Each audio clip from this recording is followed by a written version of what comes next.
जीवन सारा जे किछि करि नथांती से माने बड़ बड़ कथा कहले से कथार मु भाबुछि किछि गोटे अप्रासंगिक बोली कहा जाए।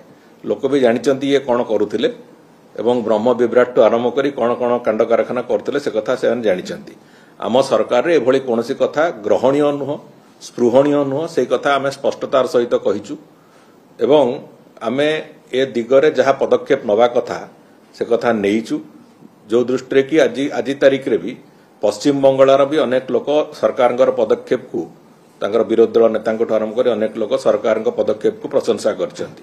ओडिशा रे साधारण लोके एक कथा को प्रशंसा करछंती।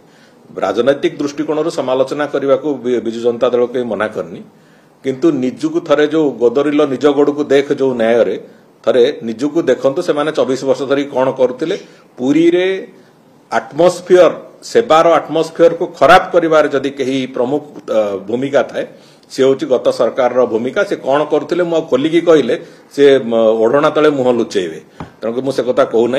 किंतु ए जो प्रक्रिया से प्रक्रिया रे गतकाली परदिन राति जितेबाला कथा है गतकाली परदिन राति और गतकाली विभिन्न जो छत्छा निजोगठू आरंभ करी विभिन्न प्रकार जो माने संपृक्त संपूर्ण रीतिनीति रे महाप्रभुंकर समस्तंकर बैठक मुख्य प्रशासक नहीं सारी एवं गतकाली भी से बाबद एक गुरुत्वपूर्ण बैठक रे संध्या बेले बसथिले। से कथा किछि कथा निष्पत्ति हेछि एवं से बाबद रे इन्वेस्टिगेशन प्रोसेस चलीछि एवं बहुत शीघ्र से निर्यास रे पहुंचीबे एवं आगामी दिन मानकरे अंततः विशृंखला कोनोसी मते न हो सेवायत मानकर सेवा जोगैबारे हो कि कोनोसी कथार हो कि जगन्नाथंकर रीतिनीति दृष्टि हो किंबा संस्कृतिर सुरक्षा दृष्टि हो कोनोसी मते जेमिति कोनोसी विशृंखला आचरण काहाटू भी देखा न जीवो सेथि पई आमे कठोर भाव ए कथाटाको हैंडल करूछु।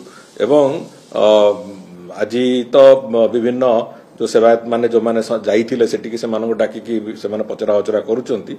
मु गोटिए कथा स्पष्टतार सहित कहबाक चाहे जे महाप्रभुंकर सेवक जी से केवल जगन्नाथ महाप्रभुंकर सेवक से माने पूरी मंदिर रे तंकर सेवा तंकर उद्दिष्ट से माने अलग जगह को अतिथि भाव रे जाई पारंती। अलग जगह रे जाई सेवा पूजा करबा निश्चित भाव रे गोटिए भूल कथा। तेणुक से कथा को आधार करी जहाँ मु चिठी रे लिखिथिली मुख्य प्रशासक को सही ढांचा रे से तदंत चली। स्कोप ऑफ इन्वेस्टिगेशन मु जो 3-4 बिंदु कही से 3-4 बिंदु को स्कोप ऑफ इन्वेस्टिगेशन करी एक चली।